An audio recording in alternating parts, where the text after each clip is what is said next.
সীমান্তবর্তী এলাকায় বসবাসকারীদের নির্ভয়ে থাকতে বললেন স্বরাষ্ট্র উপদেষ্টা। তিনি বলেছেন, সীমান্তে তেমন কোনো উত্তেজনা নেই। পিলখানায় এক অনুষ্ঠান শেষে এসব কথা বলেন তিনি। অনুষ্ঠানে বৈষম্য বিরোধী ছাত্র আন্দোলনের আহ্বায়ক হাসনাত আবদুল্লাহ বলেন, ভারতীয় গুজব ঠেকাতে পাল্টা সেল করতে হবে।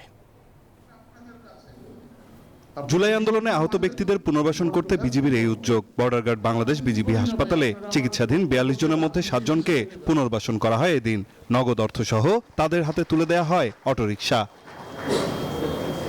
এই সময় অনুষ্ঠানে বিশেষ অতিথিরা বলেন, বাংলাদেশ নিয়ে ভারতীয় গণমাধ্যমগুলো নানা ধরনের প্রোপাগান্ডা ছড়িয়ে দেশের সার্বভৌমত্ব নষ্টের পায়তারা করছে। তাই নিজেদের মধ্যে সংঘাত না বাড়িয়ে সর্বোচ্চ সতর্ক অবস্থানে থাকার আহ্বান জানান তারা।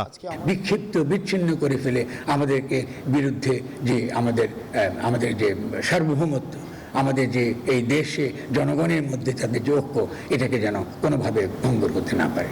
ইন্ডিয়ান এবং ওয়েস্টার্ন মিডিয়াতে যে ধরনের প্রপাগান্ডা এখন বর্তমানে স্প্রেড করা হচ্ছে, সেগুলোর বিরুদ্ধে আমাদের কালেকটিভ কাউন্টার প্রপাগান্ডা সেল আমাদেরকে চালাতে হবে। এখানে বিজিবিরও একজন অফিসার গুলি করেছিলেন, বাট আমরা লিগ্যাল প্রসেসের মাধ্যমে তার শাস্তি হয়েছে। এবং আবু সাইদ সংঘ নামে একটি ক্লাব গঠন করেছে। সেখানে উপদেষ্টা মহোদয়ের নির্দেশক্রমে আমরা বিজিবির পক্ষ থেকে ৫ লক্ষ এবং র্যাবের পক্ষ থেকে ৫ লক্ষ, স্বরাষ্ট্র মন্ত্রণালয়ের পক্ষ থেকে ১০ লক্ষ টাকা তাদেরকে সহায়তা প্রদান করেছি। হাসিনা যদি এমনকি দৃষ্টতা চিন্তা করে, তাহলে সে একমাত্র আসবে গণহত্যার আসামি হয়ে তার বিচার করার জন্য। অনুষ্ঠান শেষে ভারত বাংলাদেশের মধ্যে চলমান অস্থিরতার প্রভাব সীমান্তে পড়েছে কিনা জানতে চাইলে স্বরাষ্ট্র উপদেষ্টা বলেন, সীমান্তে তেমন কোনো উত্তেজনা নেই। সীমান্তবর্তী এলাকায় বসবাসকারীদের নির্ভয়ে থাকতে বলেন তিনি।